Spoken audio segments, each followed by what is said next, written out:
Dios bendiga una vez más a la iglesia del Señor, que la paz del Señor que sobrepasa todo entendimiento esté en tu corazón. Damos una vez más las gracias por estar aquí en este hermoso lugar. Quiero bendecir una vez más la iglesia, muchos hermanos que están trabajando, otros están en vacaciones porque el fin de semana es bastante largo y casi siempre para verano la persona trata de aprovechar y de pasar tiempo con su familia. Es muy importante que estemos todos en lo que Dios nos manda, porque de esa forma el Señor nos ayuda. Vamos a seguir hablando de lo que es el Apocalipsis. Estamos hablando, ya estamos entrando. Creo que hoy puede ser que terminemos la parte que corresponde a la Odisea. Creo que es el 16º mensaje en este día, que estamos hablando del mensaje a las 7 iglesias del Apocalipsis. En una ocasión alguien le dijo, especialmente al hermano Raymond, que no hay necesidad de ir a la iglesia los días señalados en la iglesia. Y él le dijo, pero si no hay necesidad de ir a la iglesia, ¿por qué Jesucristo le escribe a las 7 iglesias del Apocalipsis? Porque entonces no hay iglesia. Él lo puso en práctica. Excelente. Excelente, eso está muy bien. Entonces no hay iglesia. Quiero en el verso 20, vamos a extendernos en este día. Ya hemos leído desde el verso 14 como 3 o 4 veces. Y quiero leer en el verso 20 del libro de Apocalipsis capítulo 3. Y vamos a seguir hablando del mensaje a la Odisea. Mensaje a la Odisea. La palabra Odisea significa el juicio del pueblo, el juicio de las naciones. Hoy es el día donde observamos las opiniones, donde todo el mundo dice que tiene la razón, porque estamos viviendo en este periodo donde el hombre no tiene posición, donde las personas muchas veces hay mucha mundanalidad y quieren cambiar lo que es la verdad inerrante de lo que es la palabra del Señor por lo que enseñan los preceptos y mandamientos humanos, que son humanistas, que son materialistas, son mandamientos que no van conforme a lo que enseña la sana doctrina. Y dice la palabra, he aquí, y voy a leer en el nombre del Padre, del Hijo y del Espíritu Santo, el verso 20, he aquí yo estoy a la puerta y llamo. Si alguno oye mi voz y abre la puerta, entraré a él y cenaré con él y él conmigo. Es muy importante que usted entienda cuando el Señor te está tocando a la puerta, para que no te vaya a pasar, como decía una muchacha, que es una tipología de lo que es la iglesia. Está en el libro de Cantar de los Cantares, el capítulo 5 y el verso 2 hasta el verso 6. Esa muchacha, dicen los especialistas y aquellos que son teólogos que están estudiando a Dios, que estudian los preceptos de Dios, dicen que esta muchacha, cuando David estaba muy viejo, él necesitaba alguien que le calentara. Buscaron una muchacha de Sunem llamada Abisag, y esa muchacha se la llevaron a David para que lo calentara. Y mientras David estaba en el lecho ya para morir, esa muchacha lo calentaba. Y dice la palabra que después que David muere, esa era la mujer que el hijo de David, llamado Salomón, se había enamorado locamente. Aunque Salomón tuvo más de 1000 mujeres, dice la palabra que tuvo 700 reinas y 300 concubinas, sin contar las doncellas. Era un hombre que tenía mucha elocuencia, tenía mucho verbo, tenía mucha intelectualidad, tenía mucha opulencia, tenía mucha riqueza y también tenía la gracia de Dios, pero no tenía el freno para él no irse tras mujeres ajenas, y por ello este hombre fracasó y tuvo que arrepentirse al final de la jornada. Y él le escribe a esta mujer y le dice, en el capítulo 5 y el verso 2, yo dormía pero mi corazón velaba. Aquí inspirado en el Espíritu Santo, es la voz de mi amado que llama. Ábreme, hermana mía, amiga mía, paloma mía, perfecta mía. porque mi cabeza está llena de rocío, mis cabellos de gotas de la noche. Me he desnudado de mi ropa, ¿cómo me he de vestir? He lavado mis pies, como los he de ensuciar. Mi amado metió su mano por la ventanilla y mi corazón se conmovió dentro de mí. Yo me levanté para abrir a mi amado y mis manos goteaban mirra y mis dedos mirra, y corría sobre la manecilla del cerrojo. Abrí yo a mi amado, pero mi amado se había ido. Había ya pasado, y tras sus hablar salió mi alma. Lo busqué y no lo hallé. Lo llamé y no me respondió. Quise usar este verso o estos versículos porque hay posiciones que muchas veces nosotros, el Señor viene y toca la puerta de nuestro corazón. Toca con la intención de entrar y de pasar intimidad contigo. Toca la puerta porque quiere acariciarte. Y en ocasiones aquí presente observamos esta tipología que Cristo está con la ropa quitada porque Él siente frío, Él siente deseo de calor, Él siente deseo de que su iglesia le abrace, su iglesia le acaricie, su iglesia le caliente y su iglesia pase tiempo en intimidad con Él. Pero hay momentos en que Dios te toca la puerta de tu corazón, pero tú estás tan ocupado. Oye, tú estás tan ocupado como está ocupada esta iglesia. Este tiempo en el cual estamos viviendo, la Biblia nos enseña que estos tiempos el hombre está tan ocupado en las cosas de acá abajo que no le sobra tiempo ni tiene tiempo para ocuparse en las cosas de Dios. Qué difícil, qué tragedia, qué problema. ¿Qué problema el que está pasando la humanidad? ¿Qué problema tan difícil?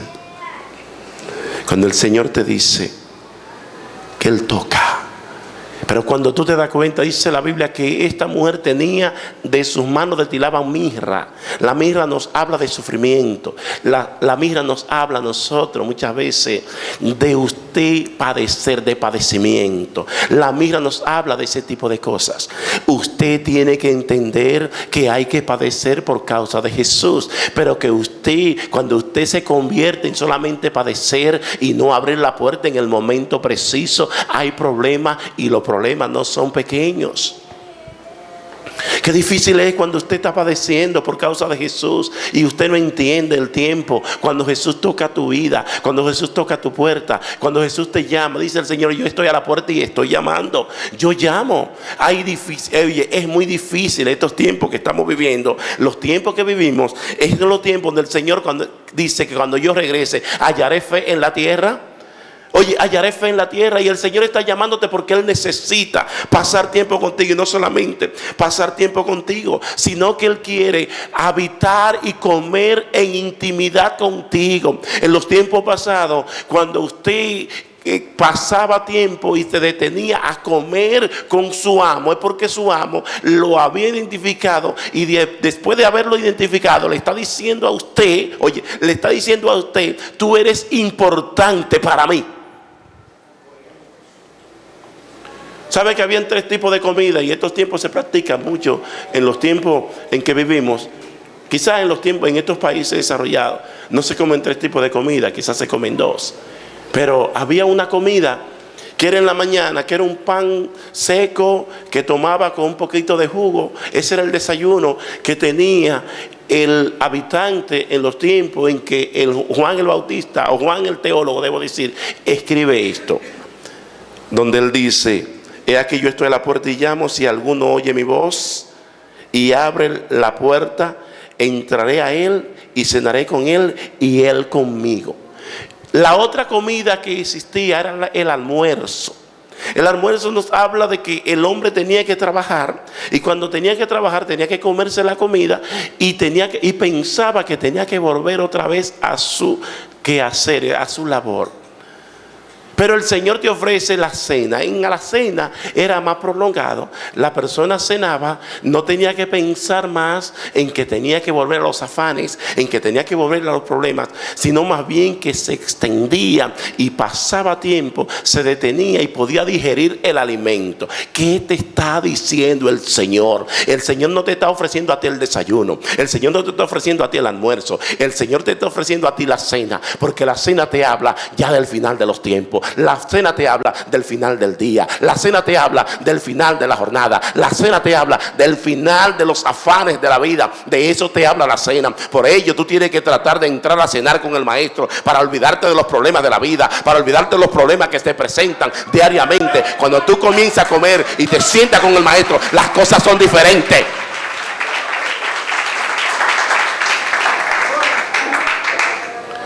Es muy importante. Cuando el Señor te llama y tú ignoras, te puede pasar como le pasó a Abisag, la de Sunén, que trató de llamar a su amado y su amado ya se había ido de largo. Eso es difícil. Eso es muy catastrófico. Cuando nosotros, el Señor nos habla, muchas veces hay muchas formas de usted hablar de estas cosas. Usted quiere que sus familiares vengan a los pies del Señor. Usted también quiere que sus amigos vengan a los pies del Señor. Usted quiere de muchas formas que las personas vengan a los pies del Señor. Y una de las tradiciones en la cual se están enseñando para que la persona venga a los pies del Señor es predicando como yo lo estoy haciendo. Muchas veces con un altoparlante, por medio de bocina, por medio de una iglesia, por medio de grandes evangelistas. Se cuenta la historia que una persona en una ocasión llegó a la iglesia y la persona, su esposa era cristiana, y cuando él pasó a recibir a Jesucristo, dice ese expositor que el pastor le pregunta: ¿quién te tocó para venir a la iglesia? ¿Escuchaste a Billy Graham?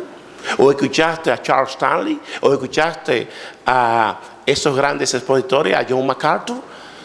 Y él le dijo: no, yo no escuché ni a Billy Graham ni a ninguno de esos grandes expositores. Lo que a mí me conmovió es que mientras yo estaba durmiendo, mientras yo estaba recostado, mientras yo estaba tranquilo, yo veía a mi esposa gemir. Y yo viviendo una vida tan pecaminosa, una vida tan mala, yo pude observar cómo mi esposa gemía por mí, gemía por mi familia, gemía por nosotros, mientras nosotros estábamos haciendo cosas malas.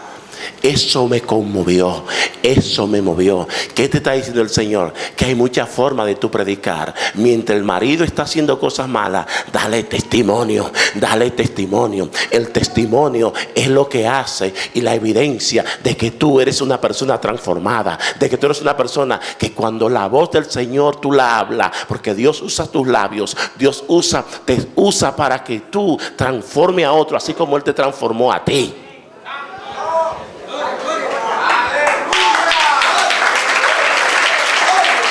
Y la otra parte, como el Señor te habla por medio del Espíritu Santo.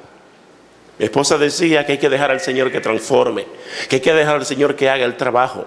Cuando nosotros queremos hacer el trabajo que le pertenece al Espíritu Santo, entonces el Espíritu Santo se va, el Espíritu Santo se entristece, el Espíritu Santo dice: yo no tengo lugar en ese lugar, yo no tengo espacio en ese lugar, me han tomado, me han usurpado, han tomado el espacio que me pertenece a mí, y yo no voy a tomar esa posición, porque yo no soy plato de segunda mesa en ningún lugar. Bendito sea el nombre del Señor.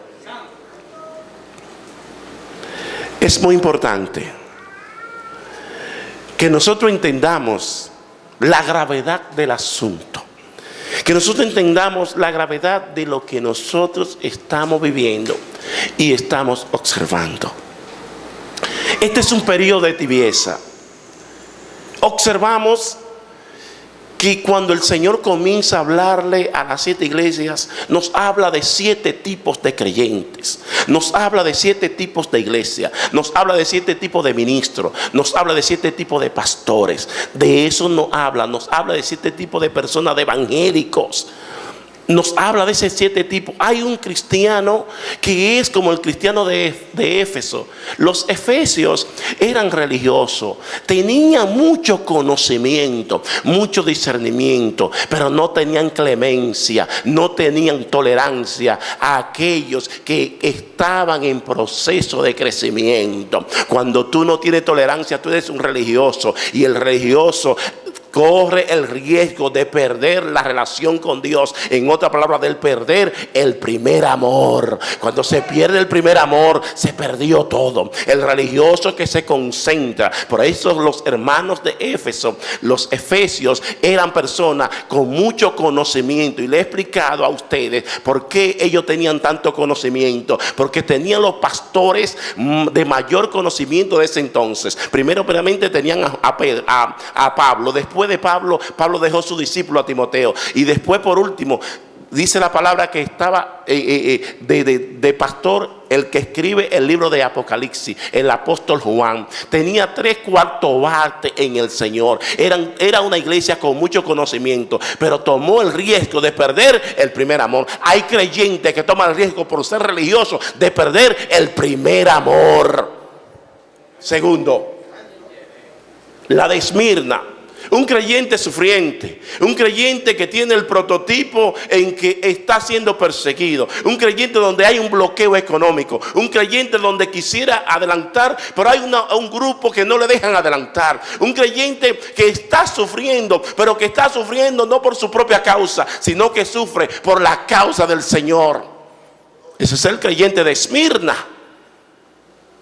Mas el creyente de Pérgamo, ese tipo de creyentes que están llenas las iglesias, son creyentes que tienen compromiso con el mundo, son creyentes que se han casado con el mundo, son creyentes que tienen todo lo que hacen y están por agradar al mundo, son creyentes que no están por agradar al Señor, sino que están como la torre erguida, que están llenos de orgullo, y lo que quieren es buscar todo el tiempo agradar al mundo y no agradar a Dios. El creyente de Pérgamo, y luego viene el de Tiatira. El de Tiatira es aquel tipo de creyente que está lleno de muchísimos sacrificios y se cansa de sacrificar. Profetiza, y la profetiza, lo que profetiza es en base a lo que enseña, lo que es las cosas, la fornicación, la rebeldía y los problemas. Ese tipo de creyente muchas veces las iglesias lo tienen. Tiene mucha religiosidad, hace muchos ayunos, hace mucho silicio, hace muchas oraciones, pero no está agradando a Dios, porque está comprometida también con hacer cosas que a Dios no le agrada, y se cansa de sacrificar. El creyente de Sardis es el tipo de creyente que se cree que tiene mucha palabra, que se cree que tiene mucha vida, que se cree que tiene mucha unción, que se cree que tiene mucho de Dios, pero está muerto. El creyente de Filadelfia es el creyente fiel, es el creyente verdadero, es el creyente útil, es el creyente que aprovecha la puerta cuando se abre, es el creyente que está dispuesto a cumplir los propósitos de Dios. Y entramos en este tipo de creyente, que es donde quiero entrar en este día, que es el creyente de la Odisea. El creyente de la Odisea es un creyente sin posición. El creyente de la Odisea es un creyente mundano. El creyente de la Odisea es un creyente que no tiene, que lo que tiene mucha tibieza y está como nauseabundo, que siempre anda navegando en dos aguas, que es ambiguo, que es ambivalente, que es polifacético, que tiene muchas fases, que tiene dos corazones, que no tiene un solo corazón para con Dios.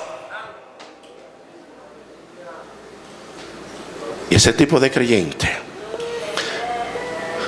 observamos en estos tiempos que ese tipo de creyente es el que identifica, y ese periodo que identifica estos tiempos. Hay una negación de Dios, mi hermano. Hoy día los hombres, la sociedad moderna, Tus acciones nos enseñan que Dios no existe y que Dios no hay que darle cuenta. Dice el libro de Lucas que andaban en sus quehaceres. Lucas 17, verso 26. Dice que andaban en sus quehaceres, que en estos últimos tiempos los hombres iban a estar como los tiempos de Noé. La gente plantaban, edificaban. Usted observa, usted sale de noche a cualquier lugar y está supuesto a llegar en 15 o 20 minutos y fácilmente puede durar 90 minutos, porque es tantas las construcciones que hay, es tantas las plantaciones que hay. Hoy día eso es lo que estamos observando, construcciones por todos los lugares, porque son de las señales proféticas que el Señor puso y dijo, porque el hombre no iba a estar pensando en que un día estas cosas, este mundo, este siglo se va a destruir. Y vive pensando en tener más y en tener más. Y dice la palabra en el libro de Judas 4, dice que estos hombres viven negando la existencia de Dios, que viven negando y viven deteniendo, que viven haciendo cosas que a Dios no le agrada. Negación de Dios. Tiempos difíciles, tiempo en que la sociedad está podrida, está desprovista de Dios.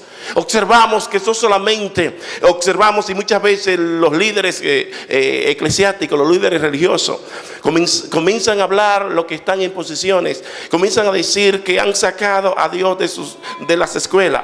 Pero ¿cómo no lo van a sacar de las escuelas si ya hace rato que está fuera de sus corazones, y si ya hace rato que está fuera de sus hogares, si ya hace rato que está fuera de sus negocios? Va a estar en las escuelas, sabiendo que en las escuelas que los niños están, y en las escuelas los niños están creciendo con el temor de Dios, y a ellos no les interesa que los niños crezcan con el temor de Dios.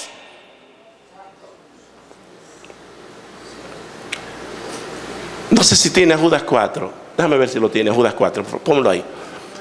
Como Judas nada más tiene un solo capítulo, se menciona solamente el versículo. Observe lo que dice Judas 4. Gloria al Rey. Porque algunos hombres han entrado encubiertamente, los que desde antes habían sido destinados para esta condenación, hombres impíos que convierten en libertinaje la gracia de nuestro Dios y niegan a Dios, el único soberano, y a nuestro Señor Jesucristo. Impíos. ¿Por qué hoy día se identifica este periodo y esta iglesia con hombres perversos y hombres impíos? Porque en las iglesias hay muchas personas que están ministrando sin haber tenido un corazón circuncidado y sin haber tenido un encuentro personal con el Señor. En otras palabras, sin haber nacido de nuevo. Son hombres impíos que practican la impiedad, que hacen las cosas que a Dios no le agrada, y hombres que están negando la existencia de nuestro Dios y que niegan también a Jesucristo. Hay mucha opulencia en estos tiempos, y por ello el hombre anda buscando que le den dinero, y los impíos lo que se preparan es hablar filosofía. Hay unos bárbaros por ahí que dicen que Jesucristo ya no es el único medio para llegar al cielo. Ese hombre se llama Joel Austin, lo va a decir con lujo de detalle, y lo dice y con mucha expresión. ¿Y cómo usted cree que un creyente verdadero se va a poner a escuchar a un apóstata, un sinvergüenza de esa magnitud?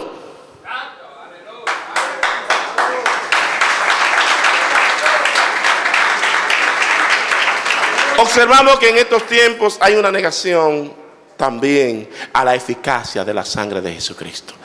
Dice 1 Corintios, dice el 1, 23 y 24, dice que para los judíos, para los religiosos, Jesucristo es tropezadero, y para los griegos es locura. El judío está representando al religioso, y el griego está representando al hombre intelectual, a la ciencia, al conocedor. ¿Qué significa eso? Usted puede ir a un ascensor y usted puede estar hablando del Cristo crucificado, el Cristo de yeso, el Cristo de metal, el Cristo religioso, pero tan pronto tú le presentaste el Cristo que nos enseña la palabra de nacer de nuevo, el Cristo que la Biblia nos enseña, comienzan a decirte: ya tú vienes a guardar la fiesta, ya tú vienes a hablarme de eso, vete allá con eso. Y desde que uno le habla del Cristo verdadero, la gente cambia inmediatamente de actitud y de opinión. Por ello usted como iglesia, usted tiene que identificarse con la iglesia útil, con la iglesia que está sufriendo, la iglesia de Esmirna y la iglesia de Filadelfia. Usted tiene que tener posición. El que tiene posición está dispuesto a sufrir. El que no tiene posición es porque no quiere sufrir. Tiene miedo a la persecución. El que no tiene posición se siente atraído del espejismo del mundo. Los placeres del mundo le atraen. Porque el que no tiene posición observa el mundo y dice: lo que yo me estoy perdiendo. Mentira, que tú no te estás perdiendo de nada, porque el mundo pasa, sus deseos, y el que solamente queda es aquel que hace la voluntad de Dios. Otro punto importante que en estos tiempos se está moviendo es que la persona, lo que andan buscando, que uno le esté rindiendo pleitesía a los poderosos, que uno le esté rindiendo pleitesía a los políticos, que uno le esté rindiendo pleitesía a ese tipo de personas. Y ese tipo de cosas nosotros muchas veces nos trae, y dice el Señor: el que venciere, ese lo voy a poner en alto. ¿Cuántos anticristos no han subido en el mundo? Anti, el prefijo anti significa en lugar de, en posesión de, es decir, en lugar de Cristo. Tantas personas que dicen: soy el ungido, toman posesión del Señor, y usted muchas veces sigue ese tipo de persona. Ya el anticristo está en la tierra. Quiero que me entienda para que no me vaya a lanzar piedra. Cuando hablamos de anticristo, tan pronto usted quiera tomar la posición que le corresponde al Señor, esa persona está tomando la posición de un anticristo. Si alguien viene aquí, yo como ministro, como pastor, no porque fui a una universidad a estudiar el pastorado, ni porque fui a una escuela para estudiar el pastorado, ni porque busqué un título, ni porque compré un título, sino porque el ministerio que lo da es Dios. Dios te da el ministerio, entonces luego tú lo cultivas. Dios es el que da el ministerio, no lo da el hombre. ¿Me está entendiendo?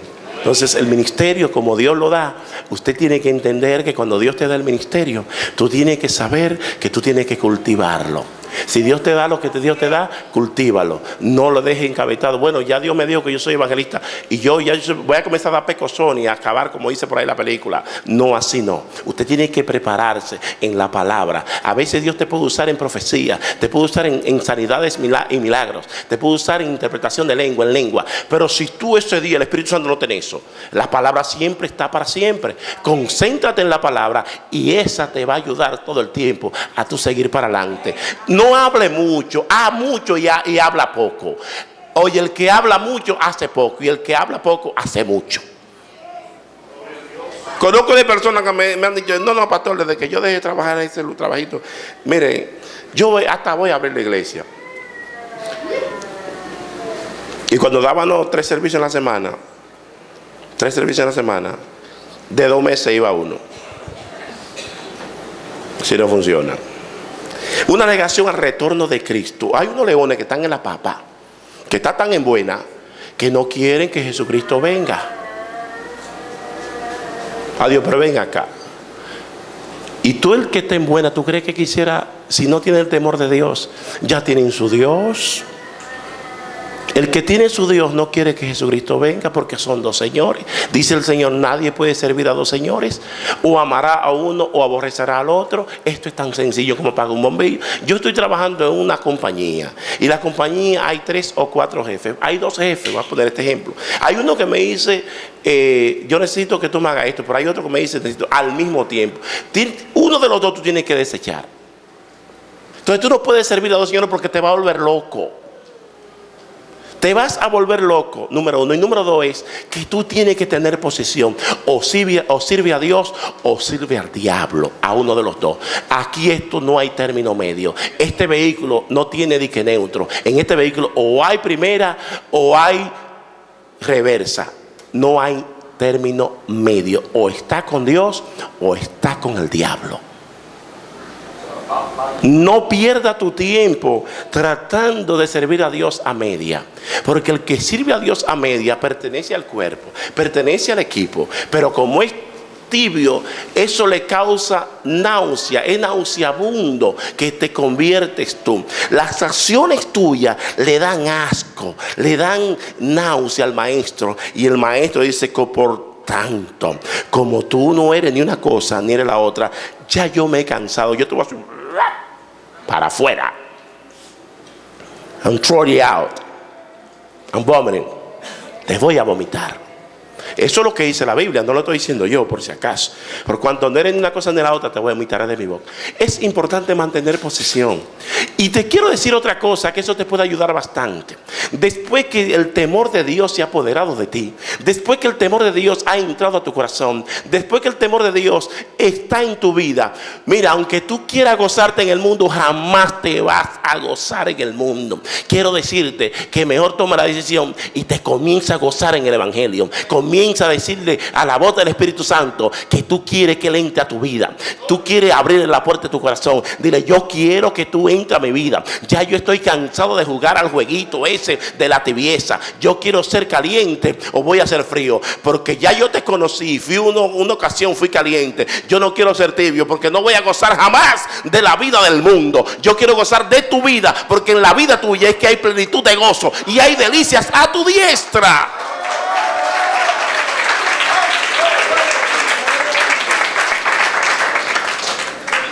Observen este puntico importante. En 2 de Pedro 3, versos 3 y 4. Observen ese puntico. Observen esa citadura. Dice, pero hubo entre nosotros falsos profetas, falsos maestros. Dice, sabiendo primero esto, que en los postreros días vendrán burladores andando según sus propias concupiscencias. ¿Me permiten traducir? Concupiscencia, que andan conforme a su propio pecado. Concupiscencia. Usted observa que hay personas que se paran en altares, que se paran en lugares donde Dios habla y hablan conforme a su concupiscencia y no hablan conforme a Dios. Cuando tú hablas conforme a Dios, se ven los frutos. El fruto del Espíritu se manifiesta. Una mata de mango nunca va a dar cadillo, ni va a dar pringamosa, ni fogarate, ni va a dar ese tipo de cosas donde el cerdo no se quiere arrancar. ¿Cómo se llama? La javilla. Una mata de mango da mango. El Señor dijo, el buen árbol da buenos frutos. El buen árbol da buenos frutos. No podemos buscar fruto malo en árbol bueno, pero no podemos buscar fruto bueno en árbol malo. Diciendo, ¿dónde está la promesa de su advenimiento? Oye, hay burladores que se burlan de ti cuando tú le hablas de Jesucristo y te preguntan, ¿dónde está? ¿Dónde están diciendo? ¿Cuántas veces tú no has escuchado que te dicen a ti? Yo tengo escuchando de que Jesucristo viene desde que yo tengo uso de razón, desde que yo era niño, desde que yo era niña. Muchos de ustedes no escuchan eso. Yo tengo escuchando que dice que Cristo viene. ¿Y dónde está? Y comienzan a mofarse, comienzan a burlarse. Mira, para que te edifique. Diciendo, ¿dónde está la promesa de su advenimiento? Porque desde el día en que los padres durmieron, me permiten cambiar ese término, por decir, en el día en que mis padres, mis abuelos, en los tiempos de mis abuelos, de mis bisabuelos, de mis tatarabuelos, de mis tatarabuelos, ellos hablaban y hablan de que se está hablando de que un Cristo va a regresar. Dice, todas las cosas permanecen así como desde el principio de la creación. Oye, desde el principio de la creación. Cuando tú observas ese tipo de cosas, entonces comienza Pedro a dar un sinnúmero de detalles de cómo hombres en estos tiempos entran con mucha sigilosidad, con mucha sutileza, con mucha delicadeza, con mucho, oye, y son calculadores, son detractores. ¿Tú sabes lo que significa la palabra detractor? Son divisionistas, son disensionistas. La palabra detractor significa que divide, que disensiona, que hace muchísimas cosas para mantener el cuerpo fuera de la integridad, para que no esté completo, para que no esté unido, para que no esté armonizado. Tú tienes que darte cuenta cómo tú estás caminando, para que el Señor no te tome con un burlador. Dice el Señor Señor que bienaventurado aquel que no camina en camino de pecadores, ni en silla de escarnecedores se ha sentado. Comienza a meditar en la ley del Señor de día y de noche. Comienza a estar para que el Señor, cuando Él venga, encuentre en ti fruto. Si no, te van a maldecir como maldijeron la higuera. Si no, te van a maldecir como maldijeron la higuera. Como vio que el Señor necesitaba fruto en su tiempo, y cuando entró y vio la higuera, que la higuera no tenía fruto, dice la palabra que la maldijo. Y los discípulos dijeron: pero maestro, a los 2 días o al día la higuera se secó. Claro, porque cuando Dios te maldice, te tiene que secar. Es difícil esto, pero hay que seguir la jugada. Una negación de una vida de santidad y de consagración. Oye, esta sí es grande. Dice que en estos posteriores tiempos van a venir muchos tipos de personas amadoras de la deleite más que de Dios, que tendrán apariencia de piedad, pero negarán la eficacia de ellos. Dice el Señor: ahí tú evita, porque estos son aquellos que se entran por las casas conquistando a las mujercitas y haciendo y deshaciendo, mi hermano. Hoy día estamos observando cómo las personas viven negando lo que es la santidad. La santidad es un atributo de Dios, y la santidad, si usted no tiene los atributos que Dios dice, hay una share 2 atributos contigo. Si voy a compartir esos atributos contigo, si tú no tienes esos atributos, yo te quiero decir a ti que tú no puedes ir al reino de los cielos. El atributo de la gloria es de Él, pero el atributo del dozo, Él te da dozo a ti para que tú brilles. El atributo de la santidad, el atributo de la santidad es de Dios y también la comparte contigo. Por eso Él entra a tu vida y se establece en tu corazón para que tú seas santo. ¿Qué se llama ser santo? Alejarse del mundo, no contaminarse con el mundo. No te estamos hablando de asuntos de cómo tú, por ejemplo, en algunas cosas, de que si te pones una ropa que te quede bien, que es moderna, pero la ropa que es moderna y le queda bien a uno, que no enseña la parte indecorosa del cuerpo, es una ropa que tú puedes considerarla buena. Pero una ropa que enseñe las partes indecorosas de tu cuerpo, que comiencen a exhibir lo que tú tienes solamente para enseñártelo a ti mismo y a tu esposo, si es que tienes, o cuando te vayas a casar, eso no es santidad, eso es pecado. Piedra conmigo y no se preocupen.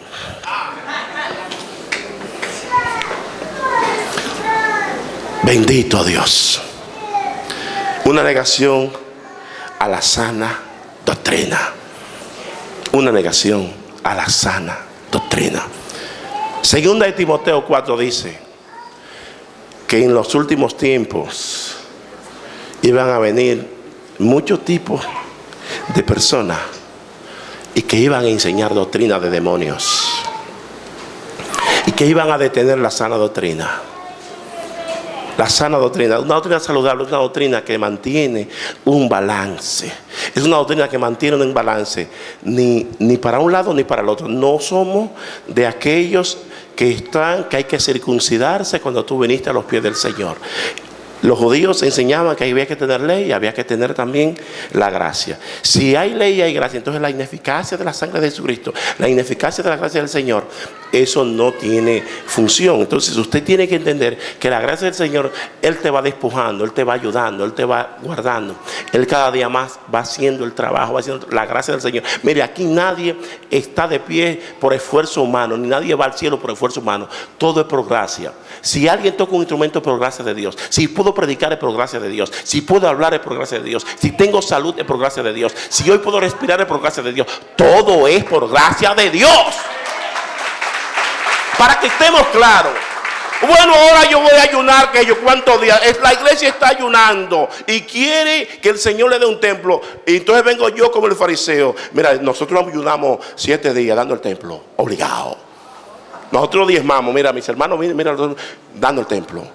Nosotros venimos al templo, dando el templo. Oh, pero ven acá. ¿Y cómo es la cosa? Entonces nosotros ahora le estamos dando la orden. El creador le da orden al creador, que eso es lo que enseña la religión. Que el creado el creado hace el creador. Bueno, yo voy a hacer mi dibujito ahí, me perdonan, hermano. Este es mi Cristo con los cabellos largos. Y después yo así. Mi hermano. Dice el Señor, semejante a ellos son los que se postran a ellos. Entonces, ¿qué es eso? ¿Qué es eso? Por ejemplo, yo como pastor entiendo, hay hermanos que yo he llamado. Yo llamé a un hermano en estos días y cuando digo, Dios me le bendiga fulano, ¡ay, Virgen de la Altagracia! Mira quién me ha llamado. Yo lo que hago es que me río. Pero hay que darle tiempo a ese hermano que cambie su lenguaje. Hay que darle tiempo a ese hermano que cambie su vocabulario. Hay que darle tiempo a ese hermano para que crezca. ¿Por qué? Porque si yo no le doy tiempo a ese hermano, entonces no estoy haciendo. Porque, mire, el problemita es el siguiente. Un hermano que dura 50 años sirviéndole a un jefe. Cuando llegue el nuevo jefe, mi hermano le cuesta un tiempo para adaptarse al metal de voz de ese jefe, a la orden de ese jefe, a lo que le agrada ese jefe. Cuando tú le sirves al diablo por 50 años y a los 51 tú le sirves a Jesucristo, tú tienes que ir decodificándote hasta que vayas codificando y vayas llenando el disco duro y vaciando la computadora del pasado para llenarla con la computadora del presente. No sé si ustedes me entendieron. No te preocupes cuando tú lo llamas, ay, Virgen de la Alta Gracia. No te preocupes, tranquilo, que después de decir gloria a Dios, gran poder de Dios, déjale esa.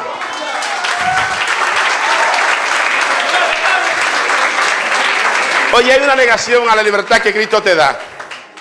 Oye, Dios te da una libertad. Y si Dios te da una libertad, tú no puedes permitir que alguien cambie la libertad por un libertinaje. No hay cosa más bella, no hay nada más hermoso. Dice el Señor en el verso 19: yo reprendo y castigo a todos los que amo. Sed pues celoso y arrepiéntete. Oye, cuando tú eres una persona que tiene la libertad, oye, pero se me fue. Dios me dijo hasta las 10 y llegué a las 11. Y el Señor te dice, te está pasando de contento. Te está pasando de contento. Pero ¿qué pasa? Que llegué a las 11, ahora me llega a las 12. Y así, te está pasando de contento. Te está pasando de contento. A la 1, oye, pero ven acá, pues tú crees que yo soy un juego. Vienen fuapiti y cae preso. Y tú tienes que encerrarte. Ya a las 8 de la noche o a las 6 de la tarde ya tú te encerras como la gallina. Entonces tenemos una libertad que es condicionada. Si Dios te da libertad a ti para compartir en estos tiempos, ve a la playa, pero no comiences a exhibir tu cuerpo. Ve y báñate, pero báñate decentemente. Cumple con tus deberes decentemente. Si tú vas a ir, porque las playas son hechas por el Señor. Ahora bien, yo en una ocasión le dije a los muchachos, ¿de qué tú haces en una piscina soltero? ¿Qué tú haces de que una piscina está pública soltero? ¿A qué tú andas detrás de eso? Buscando problemas. Buscando problemas. Si tú quieres bañarte, busca 5 galones de agua y tíratelo arriba. Si eso es lo que tú quieres. Porque tú sabes que lo que andas buscando es problema.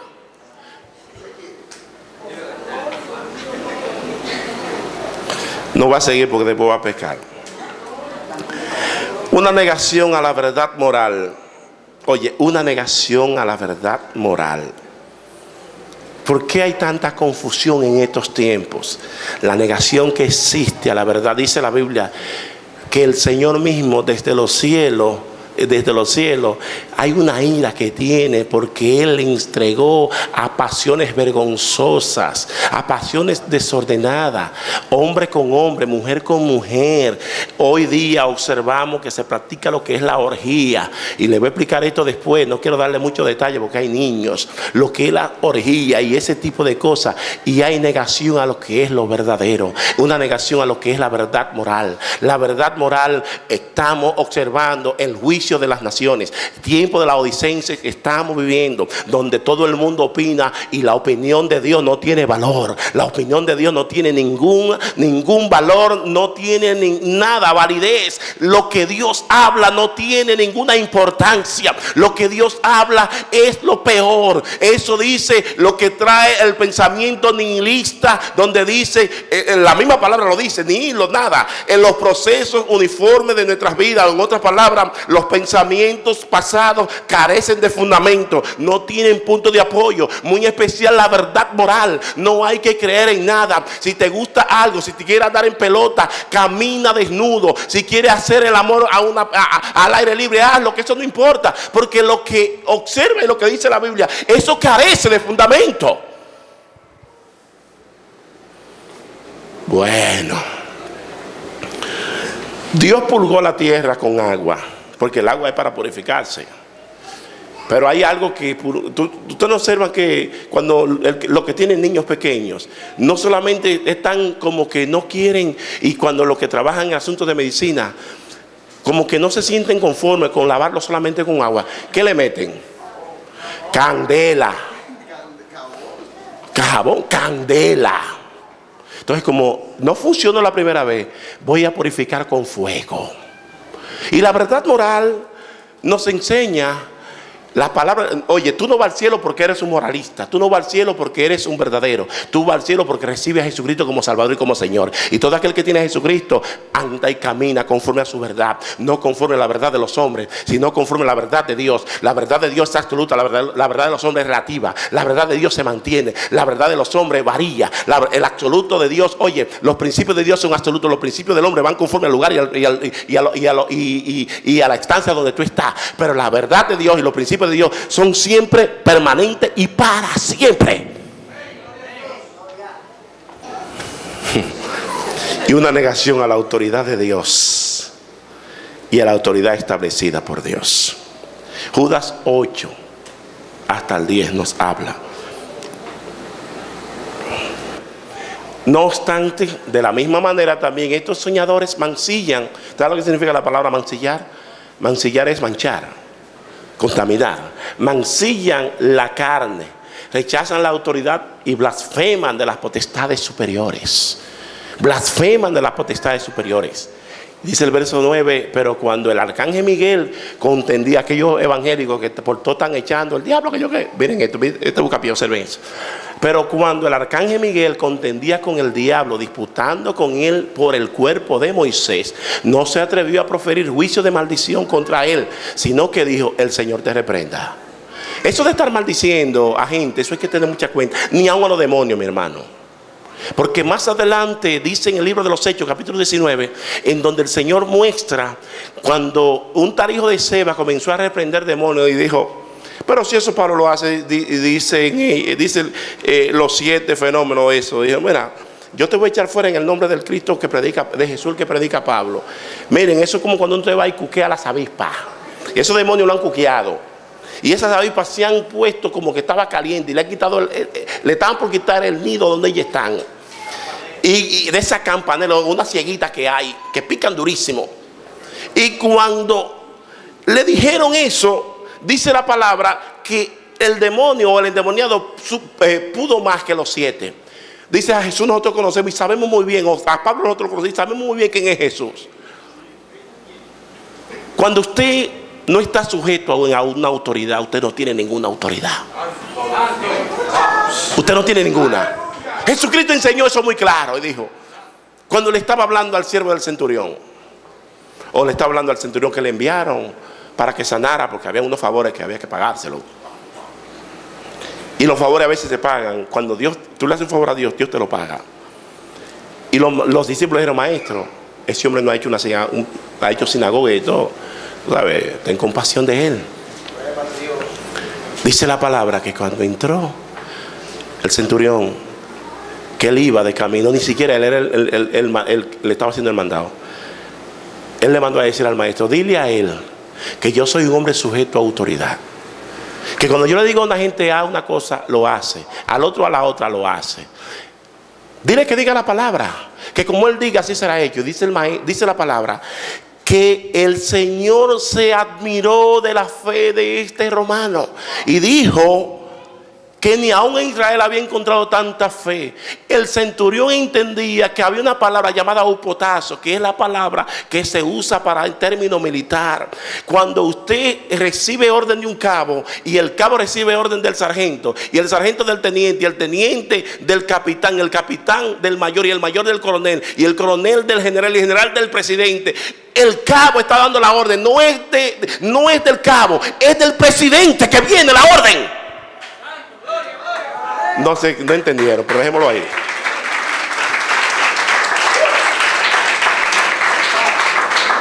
Pero estos blasfeman de cuántas cosas.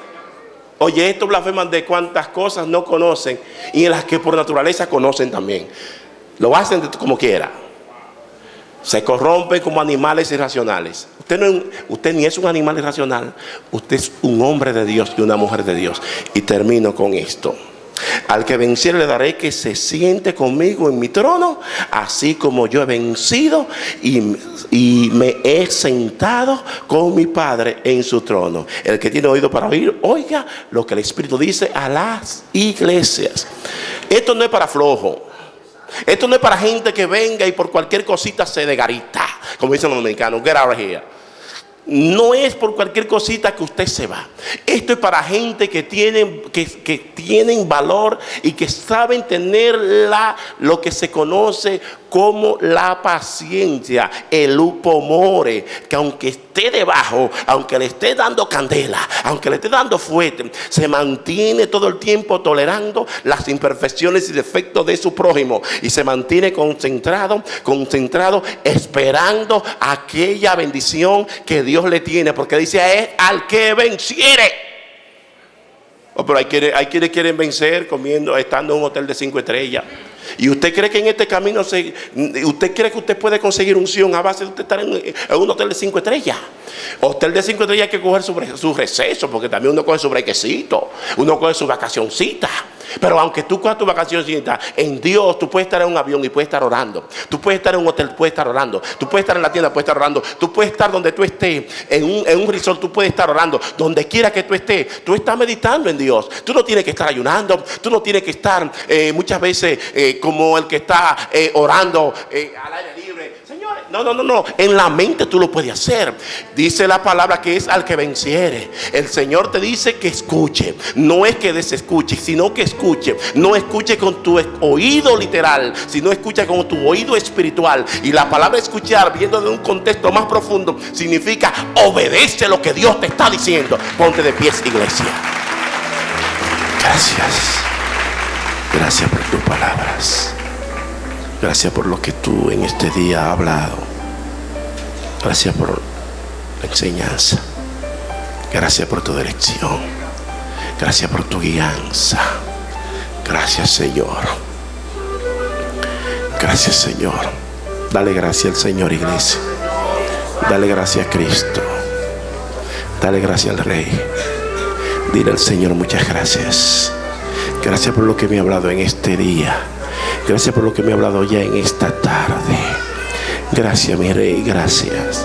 Gracias, Señor.